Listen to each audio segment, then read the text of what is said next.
Picture this. You're in front of your latest prospect, closing the biggest deal of your life. Your pitch decks were perfect. Your scripts, flawless. And when the time came to answer the golden question of, are you ready to move forward? Nothing happened. For everyone who loves sales, this is their worst nightmare.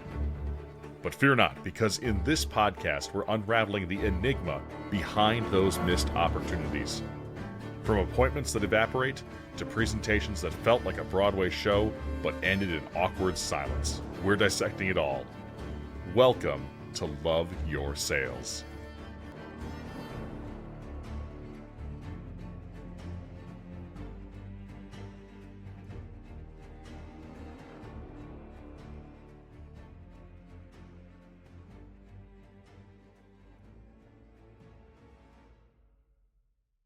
This podcast is presented by GenHead. GenHead leverages AI so small and medium-sized businesses can find their ideal clients to make more sales. Other companies talk about AI, but we are using it every day to drive down marketing costs and increase revenue. Learn more at genhead.com.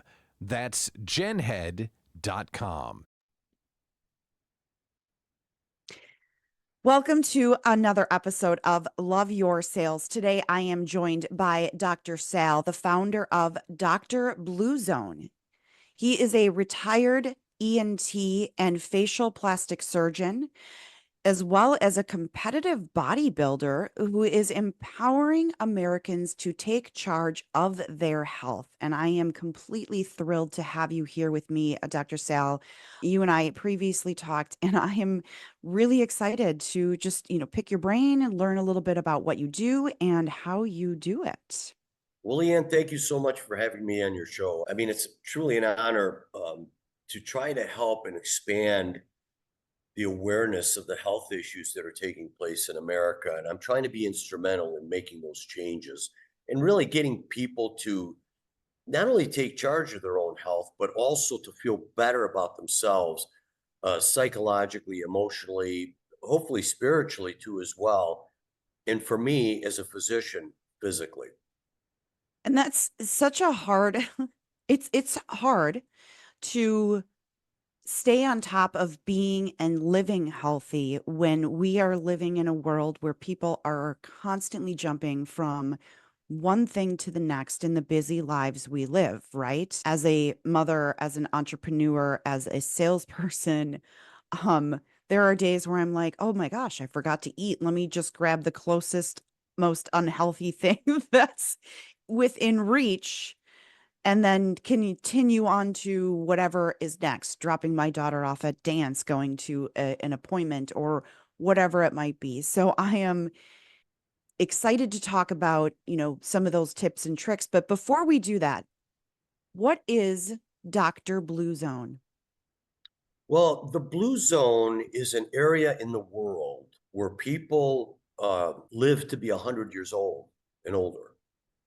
But they're completely functional. I'm talking about people that are 99, 100, 101, 102 years old, completely functional. They're walking up the mountain. They're going out to their farmlands. The women may be going to the grocery store or, the little market where they, may buy some of their, foods for home. And they're walking a quarter mile and carrying their groceries back home. So men and women are functional even at the age of 95. We can't even imagine living to 95 these days, let alone if you make it to 95, you might be in an extended care facility, with Alzheimer's for the last 10 years of your life. You're not functional. And one of the keys that I'm trying to get Americans to be aware of is that it's one thing to live to be 100, but you want to be completely functional until you pass at 100 years old. The reason why I bring this and the reason why I'm on this quest to try to get people to that area is, number one, my family came from that area. My parents were immigrants from Italy. My great-grandmother lived to be 99 years old. I went to go see her in 1980. And as I was pulling up the driveway in the farm where they lived, she was 92 years old working outside. And you've got 55-year-olds walking with walkers, getting total knees, total hip Mhm. replacements on diabetic medication. Their kidneys are failing. I mean, so the key is how do we bring this knowledge to where we're at today? And it's because of my educational background with the Jesuits. When I went to college, when I was studying biology, and everything was compare and contrast. And we have to compare and contrast the lifestyle of America in 1850 to where we're at today. Now, it sounds kind of odd, but being from Detroit, and I moved here to Arizona in December, but being in Detroit, I went to the Henry Ford Museum at least 30 times. And it's a fascinating place. So, for any of you listeners out there, if you ever go to Detroit, you have to go to the Henry Ford Museum. It's a 2-day affair. Go during the summer months where you can go to the indoor museum and the outdoor museum. The outdoor museum, Henry Ford specifically started to see how the automotive industry was changing the face of the world. Mhm. And he was saying, wait a minute, the way of life that I knew growing up as a kid is changing. Now, he hated the farm life. It was fascinating. If you read the story of Henry Ford, as cars were growing and big cities were developing during the Industrial Revolution, people were getting away from the farmlands. Mhm. And what he was advocating is, hey, if you got your Aunt Millie, take the car that you made working in my factory, and now that you're making a good living and you got the weekend off, go visit your Aunt Millie and go work on the farm for a little bit. The stuff that he hated, he now didn't want people to lose. And the beauty of that is that you start to see how Americans lived in the 1850s, 1860s, 1870s. It's the Industrial Revolution that started changing things. And of course, it was gradual. And of course, this is where we're at today. Right. And you ask yourself, if we had antibiotics and ventilators, which were two major changes in the medical industry that really kept us living a little bit longer. So you didn't die of a tooth infection. Right. But, you take my grandparents and my great-grandparents, they went through 2 world wars, Spanish flu. They had no antibiotics, no vaccines, no ventilators. I mean, they would go days without food because during the wars, everything would get bombed and they have to escape, live up in the Mhm. mountains. And you ask yourself, how did these people live this way? Now, last year, I made it a point to travel across America 3 times in my Ford Expedition. And I thought about this. You would stop, and I was going through the former Route 66, which is now turned into interstate highways. Mhm. Great movie to watch is Cars. The first Cars, Right. when the lady Porsche attorney says, Mhm. yeah, this is where the old Route 66, it used to go through these towns and everybody was happy because we could service people. Now they, just to cut 10 minutes, they created well, I went through those towns and it was sad because they abandoned hotels and actually motels, Right. restaurants. I mean, that area. And I'm thinking, oh my God, this is like the movie Cars. But then I started thinking to myself, how did Americans, when Henry Ford made the cars available to people, travel across America on dirt roads? You didn't know where the next gas station was. You didn't know where the next Subway or pizzeria or McDonald's was at. I mean, we've got a pretty. I mean, we have air conditioning. I got Sirius radio. I got a nice, comfortable car. They didn't have that available to them back then. Mhm. But where we think, oh, I'll just stop and pick up a hamburger. Wait a minute now. What is that doing to our overall health? Right. And so, if Americans realize, wait a minute, is the way I'm living truly a healthy way of living? And am I thinking about where I'm going to be when I'm 70 or 80 years old if I make it that long anymore? And that's my concern for Americans because we all think, well, I got my health insurance card and I got my doctor, and they're not there to restore your health. They're there to take care of your sickness and disease. And that's why some of my friends and I, we now call it sick care. You get sick, go to the doctor, he gives you a drug, and it really just treats it, doesn't cure the problem. Yes, and that seems to be right. Very few people Well, I'm not very few. I mean, most of the people I know, they go to the doctor once a year for what they consider to be their checkup, their wellness visit. But then any other time that you ever go to the doctor, you're going there because you're sick, right? But it's not about preventative care. It's about let's put a Band-Aid on, or let's give you a shot or an antibiotic for XYZ. But at the same time, who out there is actually saying, well, why don't we try to heal the body instead of just give more medication? There has been multiple times where I've gone in and I'm like, well, I've got this pain, I've got this pain. And doctors are like, yeah, we can't really see anything that's wrong with you. Here's some pain medication. I don't really want pain medication. I want you to figure out why I have pain. And doctors will go, well, we don't know. It's just a phantom, but we can't find it. We could run this test. We can put you through, an MRI, a CT, and it's like, oh, okay. So you can spend $50,000 of my insurance money and my out of pocket. And then at the end of the day, you're going to say, well, the only thing we can do is give you a shot, but never solve the problem. Well, and this is very typical, and this is why I tell people going to the emergency rooms were really devised for heart attacks, cardiac arrests, respiratory arrests, shortness of breath, car accidents, for trauma. Right. If you go see your family doctor, then it may be a process. It may be a process Right. where, they might say, well, I don't know what's going on. I can't see anything clinically in your body. But then again, but doctors there are some doctors out there that'll tell people to change their lifestyle. Mm-hmm. And Americans won't do that. So Won't there's do it. this, They don't know how, because right, nobody has ever, you grow up with parents who, going to McDonald's is a treat. It's a special thing. And then you get to an age where you're like, well, now I get to go whenever I want. right. And it becomes that habit, or it becomes the convenience store, the gas stations where you can stop in, you can buy your lunch. It's, reasonably priced, but you don't realize what you're putting in your body and the long-term ramifications until all of a sudden you've gained an additional 20 pounds and you're middle-aged, or you're an additional 60 pounds, you're middle-aged, and that weight does not come off. And the ramifications of that has never really truly been talked about in a way that it raises a red flag that, hey, this could cut your life shorter. The other thing is that people don't, it'll never happen to me, is the mentality of the US. Oh, a dear friend of mine just got breast cancer, but that'll never happen to me, until one day it does.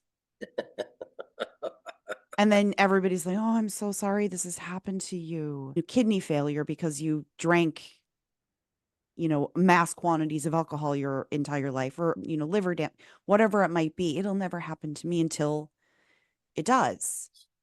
And it happens to hundreds of thousands of people every day. That number might be wrong. I'm not a doctor. But I'm going to guess that on a regular basis, people are dying of these common things we hear about all of the time. My parents told me, hey, my dad said, I lost 3 of my uncles to lung cancer. Don't ever smoke. What do you do as a kid? You're like, well, I'm going to pick up my first cigarette and I'm going to see what it's all about. Not so much today, now that we have, like, the rise of the vapes, but those, what are those doing to our lungs? It's even worse. Right. So let's talk about, how do you start working with somebody to even begin? And what are some of those key factors that, for instance, the blue zones, why is it that they, what elements is it truly being, in that particular area, or is it because that particular area doesn't produce the high fructose corn syrups, or what's the trick? Well, I'll answer that question by starting off with the movie Twins with Arnold Schwarzenegger and Danny DeVito. Yes. Love And, it. if you recall in the movie, they go visit the doctor that kind of inseminated the woman with all this DNA modification, with the idea that they were going to produce this superhuman baby, right? That's Yeah. going to grow up. But then ends up happening is that the woman has twins. So one's this beautiful blonde, tall, and then the other one's the short one, which was Danny DeVito. And of course, they separated them. The project came to an end. The mother went to, she went to the mainland. And so Arnold grows up in this island. Well, he goes and he seeks out his brother, which is Danny DeVito, who a little wild and crazy, had to live through orphanages and so forth. It was an interesting story. I mean, really a great movie. But they go visit the doctor that was in charge of this experiment. And he looks at Danny DeVito and he says, listen, you were just the genetic garbage. He's the guy that turned out to be perfect. And then Danny DeVito finally came to the realization, wait a minute, we are twin brothers. This is really true what my brother Arnold was telling me. And I can't remember, their names in the movie. Julius, I think was his name. Arnold played Julius. And so he walks outside and Arnold comes and he puts his arm around him. He says, you're not genetic garbage. He said, I see the world that you're living in. You're running around, you're having nuked food. He says, you're grabbing this stuff. He said, I came from a paradise island. I was loved. I was cared for. I was educated. I was fed great food, healthy food. He said, you live in this world where you're running around and you're trying to hustle and you're grabbing whatever you can and you got relationships and people are coming after you. He says, this is all messed up. He says, but you are still my brother. And it came, that movie was such an example of what I'm trying to exploit. And that is that, and I gave lectures with Peter Hutt, who was the head of the FDA for many, many years. And it's the Food and Drug Administration. So just keep that in mind. I'm not going to say anything about it, okay? But I kind of put myself in Jesus's place. And I try to tell people, I'm not here to save you. I'm not here like, oh, you got to turn your life to Jesus. But I listen to what Jesus says and what he did. He didn't change the Roman Empire. He didn't change the Pharisees. He didn't change the establishment. But what he was telling everybody is, look, I love you. I just hate your ways. And if you could change your ways. Now, here's the whole thing. Now getting back to the question that you asked is, what is it that these people have in the blue zone? Number one, they live on islands.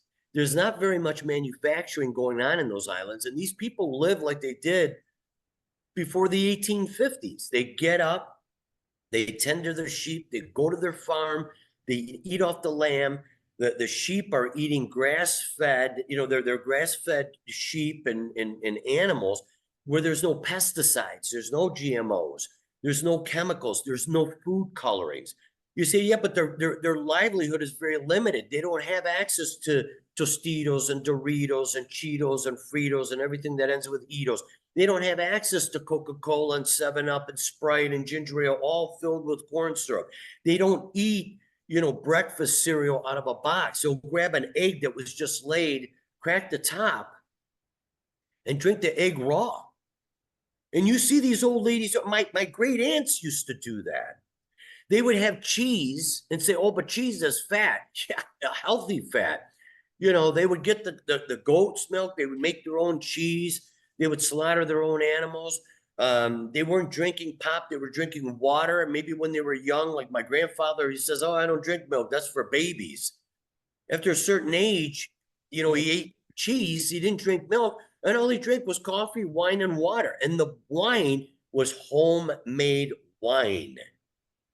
They had to make everything from scratch.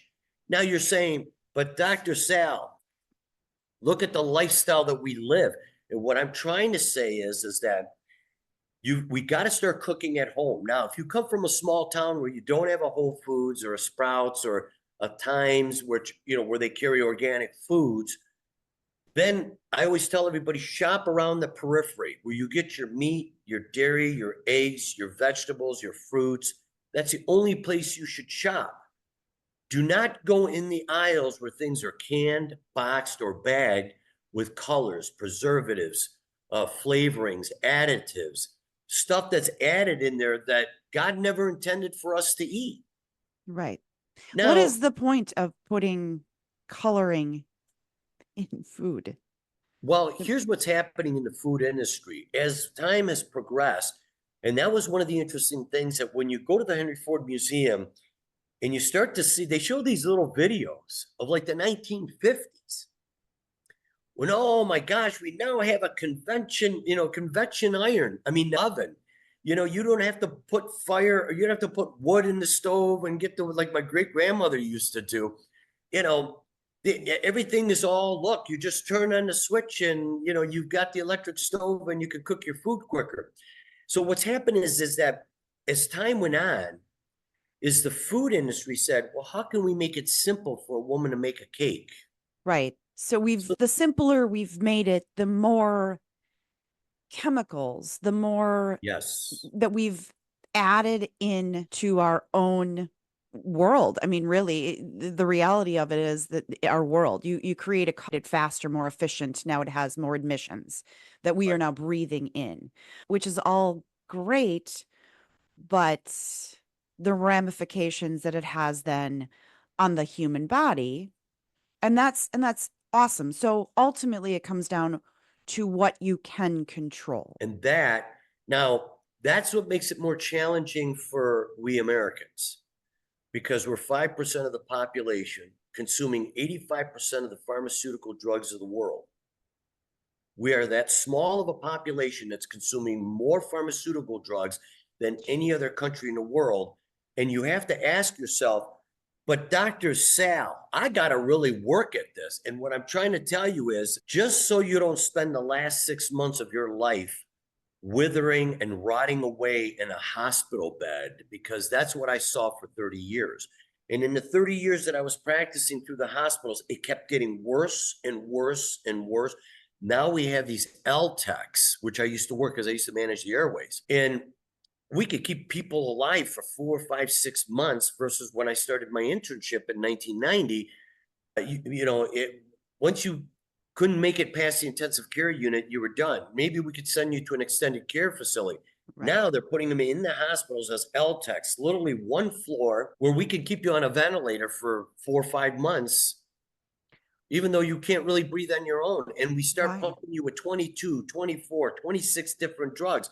Once we get you over one hump, something else happens, because now the system is completely dysfunctional. We're talking about the body. And I'm saying, this is what we're doing to human beings. And this is what people don't see. I used to walk into a room and I would see a patient just looking out the window with all these problems. And I had to walk out, because I didn't want to interrupt them, because what was going through their mind was, what is this where my life has brought me? And it's the pain of regret that's more painful than the pain of discipline. And that's what I tell everybody. Hey, to discipline yourself to do this, it is a headache. It's extra work. Right. But in the long run, you can make it to 95, work in your garage, play with your grandchildren, and I tell everybody, have sex with your wife at 95, go to bed and not wake up in the morning. The next thing you know, you find yourself in heaven. Right. That's the ideal way to go. But I could see if you had to suffer the last 2 weeks of your life in a hospital. That's where 100 years ago, hospitals were designed for literally for people to die. Yeah. And so they sent you there just to make you comfortable. They didn't have the IVs like we had today. They didn't have the medications like we had today. They made you comfortable. But it wasn't this prolonged 4 to 6 months. And then prior to that, for the last 10, 15 years, you were suffering with kidney disorder, where you had renal dialysis, your diabetes, and you were on these medications and you had the side effects. Right. So how does, again, I know you have, we'll get to this in a second, where you can get your shameless plug. You have a workshop coming up. But so for those who are listening, again, the busy professionals, the salespeople of the world who are constantly bouncing from place to place, let's throw out a couple of healthy snacks that they can carry with them versus stopping at a gas station and grabbing which is what I do, grabbing a sandwich off the shelf, one of their hot sandwiches, or stopping at a fast food restaurant. What are some of the, healthy snacks that they could bring with them, whether that be organic carrots? What is some of your recommendations on that? Well, to start off with, one of the benefits that I've had in my life is I became a competitive bodybuilder. It started off when I was 15 years old. I joined the original powerhouse gym in Detroit. And there was this guy who was managing the gym. We didn't have trainers like you have today. Okay. Mm-hmm. You bought the book, you read the book, you bought the muscle magazines, and you went in there and you started exercising. You watch these other guys who were competitive bodybuilders and you watch them with, hey, what's this exercise? And it's like a kid picking up a guitar without taking guitar lessons. And he hangs out with a bunch of guitarists and he's just picking up how to play it. And then he eventually learns it and he becomes Stevie Ray Vaughan, and that's how he learned it. He didn't take any formal lessons, but this black gentleman by the name of Leighann Hall he just moved in from California to start working at this gym. And of course, it was a little rat hole in the wall. It wasn't like these big, huge gyms like we have today. The Lifetime Fitness is the EOS that I train here is the smallest one, and they got 1,000 people going to it a day. And he said, Sal, 85% of bodybuilding is what you eat. But then you had to learn, you had to make your protein shakes. You had to meal prep. So if you didn't have that much time in the morning and you had to have your 4 eggs, you didn't have time. Okay. On a Sunday, I would boil 2 dozen eggs and I'd have hard-boiled eggs. And, then I would shell them the night before and get them ready. So for breakfast in the morning, I'm walking out of the house and I got my hard-boiled eggs and I could bring some, a bag of raw nuts and I had my coffee. And of course, I use heavy cream in my coffee with stevia as a sweetener. None of the artificial sweeteners, no sugar. Stevia is a natural plant, like a peppermint plant. Mm-hmm. Natural sweetener, doesn't spike your insulin. So it's called meal prepping. So Right. you've got to take at least 15, 20 minutes at night, even making an omelet. Make your omelet at night. So whatever leftover steak you have with some eggs and onions, you throw a little cheese in there, you make your steak and egg omelet. And if you got to go somewhere, now the beauty of it is that I've traveled on a plane recently.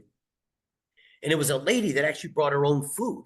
Right. And I'm like, oh, can you do that now? She says, yeah. I'm like, great. But you can't bring any liquids. Okay. Right. So the protein shakes. So you meal prep and you buy these little containers. I prefer putting everything in glass, of course. But if you are traveling, you could put it in a little plastic container and you could bring it with you on the plane. And so instead of eating food that's coming out of the airport or what's on the plane, you could bring your own food. Now, sometimes I could say, well, I'm leaving at 1 o'clock in the afternoon here, Arizona time, or let's say 10 o'clock in the morning. I'll have breakfast and then I'll get to Detroit and I'll have dinner with my mother. And of course, she eats at home all the time. She's 85. Her sister's 87. My mother doesn't even go out to the restaurants, man. She will not eat that stuff. But then again, she's 85 years old with no health issues.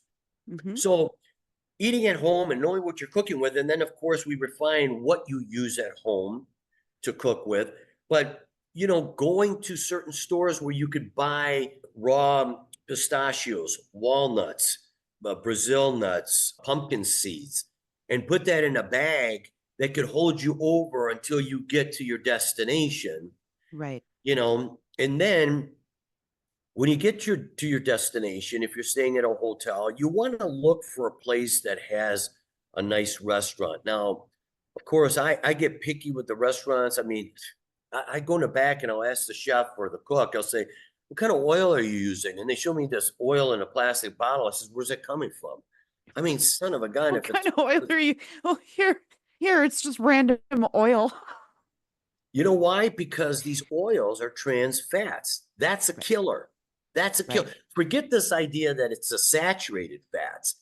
That was proven in 1957 by Fred Kummerl, but no doctor or cardiologist is going to tell you that today. Mm-hmm. These are things that are forgotten. I mean, Otto Warburg out of Germany in the 1920s says it's sugar that causes these cancers. And Right. we are sugar-laden and cancers on the rise, trans fats on top of the heavy metals and the chemicals and so forth. So meal prepping is very important. So if you have a busy lifestyle, you have to start meal prepping at home. Right. And I mean, who can't make some eggs and say, well, look, I don't have breakfast at 6 o'clock in the morning, but I got to be out of the house by 6. I'm like, okay, make it at night, bring with you at work, and try to get a toaster oven as opposed to a microwave. So you see these little changes that you start making at work and saying, oh, he's got to use the toaster oven. That's right. Oh, you can't have a slice of pizza. That's right. I'm getting ready for a competition. Right. Listen, I got a health issue. I'm trying to take care of my body. I'll eat the way I want to eat. And you know what I learned in life? It's not selfish to do what you want to do. It's selfish when you tell other people how to live their life. Now you say, but you must be a selfish guy because you're telling people how to, because as a doctor, I know that what you're doing right now is causing damage to your health overall. And we have these health issues in America. We have to Right. address them. Right. So that that is great advice. Meal, I mean, some of the stuff that you listed, I mean, the all the different kinds of nuts and all of I absolutely love, it's one of my favorite snacks is just getting a handful of nuts and almonds or I don't know are almonds. I love almonds. Um Yes, almonds, I mean, walnuts, your pistachios, your Brazil nuts, but just throw it in a little plastic baggie. right. And that's what you're going to snack on when you're traveling. Right. And those are all, I mean, those are really great ideas just to hold you over, especially if you are constantly, especially if you're a salesperson who's just on the road, traveling during the daytime instead of, and that's also a money saver. If you're, instead of stopping at the gas station, instead of stopping at a fast food restaurant, those are just a couple of little tips and tricks of not only being healthier, but saving money because you can buy that in bulk and then, carry that with you. So those are some great tips. We are coming to time. I want to give you your 30-second shameless pitch. I know that you have a workshop coming up. So, tell us a little bit about that. And yeah, and we'll make sure that we get that information out there too. Well, the workshop is going to be a 2.5 hour workshop where I'm going to be talking, and it's a part one phase workshop because it's 2.5 hours. Really, I cannot talk about everything in 2.5 hours, but the objective is it's how to start getting on a health restoration program. If you have diabetes, if you have hypertension, if you're overweight, if you have kidney problems, if you have neurologic disorders, we can help you reverse that. Now, it's a start to get you in and eventually get you into a program where we literally follow you for 6 to 12 months. It's personalized to the individual, and we use from diet modifications to supplements to peptides, hormones, all of these things that we get you to do, chelation therapy, all of this stuff, literally clean your body out, get you to start changing your ways, which takes time to do, and then watch these diseases just eventually fade away. Amazing. And if somebody is interested in learning how they can sign up for that, is that on your website? Where would Yes, they? we're going to have that on the website, and it's going to be drblue-zone.com, blue-zone.com. And we'll have a location there, a link that you can help join you, get you to join so that you can sign up for it. And then from there, it'll tell you what you need to do, fill out whatever forms that you have to fill out. And so you can attend it. It will be 12 o'clock Mountain Standard Time, which is really right now Yukon time, which is Pacific. So it would be 3 o'clock Eastern time Okay. and o'clock Central Standard Time. So it's going to be about 2.5 hours. It's going to be great. There's going to be times where people can ask questions and then hopefully get people to start being more aware. It's time for us Americans to really start taking charge. Right. You can't expect some old man with a white beard to come out of the sky and come and save you. And you can't pray the Our Father who art in Washington that's going to fix everything. Right. We really have to take on the mentality of what our founding fathers taught us, and that is we take charge of our own life, but you'll feel better overall with Yeah. everything that you do. Because then you could claim that this is mine. Awesome. So yeah, Dr. Sal, I really appreciate you coming on, and I hope that everybody has gotten, a couple of tips and tricks that they can walk away with to live a healthier lifestyle, especially as salespeople, entrepreneurs who are constantly on the go. I know that I need better, healthier, ways. So I do really appreciate your time today. Well, you know what, Leanne? It's a great day for you because you have me as your friend. So anytime you got my phone number, so you call me, okay? I definitely will take you up on that. All right, hon. Well, thank you so much for having me on your show. This podcast is sponsored by Sales Rescue. Ready to revolutionize your sales strategy? Sales Rescue is here to transform your business's approach with proven success. At rescuemysales.com, we turn the frustration of missed targets into the thrill of exceeding goals, empowering you to meet and surpass your sales ambitions, leading to growth and profitability. Exclusively for Love Your Sales listeners, claim your free sales consultation today and receive our Sales Rescue AI playbook. Start your journey with sales excellence now. But hurry, this free offer is only available for a limited time. Visit rescuemysales.com now. That's rescuemysales.com. Don't miss this free opportunity at Sales Rescue, where we rescue your sales so you love your profits. Thanks for joining us for Love Your Sales. For more, connect with Leighann on LinkedIn and be sure to subscribe to the show and leave us a rating and review. We'd love to hear what you think. Looking for a way to take your sales process to the next level? Visit us at loveyoursales.com to find out more about how Leighann can take your organization to new revenue heights. And be sure to join us next time for more great ways to love your customers so they love your sales.